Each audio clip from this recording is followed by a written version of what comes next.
Coinbase, a leading cryptocurrency exchange, disclosed a significant cybersecurity breach resulting in a $400 million loss.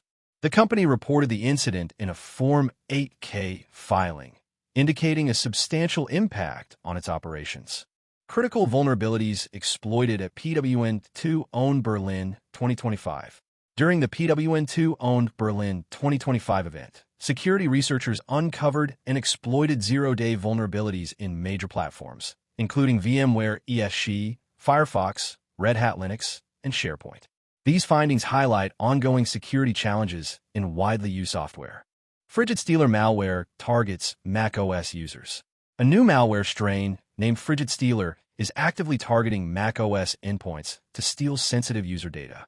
Emerging in January 2025, this sophisticated information-stealing malware poses a significant threat to macOS users. Procolored printer drivers infected with malware. Procolored, a printer manufacturer, unknowingly distributed malware-infected software drivers for approximately 6 months. The malicious drivers included a cryptocurrency-stealing malware, compromising users who installed the affected software. UAE introduces National Drone Cybersecurity Guidelines. The UAE Cybersecurity Council announced the development of the country's first national drone cybersecurity guidelines. This strategic initiative aims to secure drone operations and protect against potential cyber threats.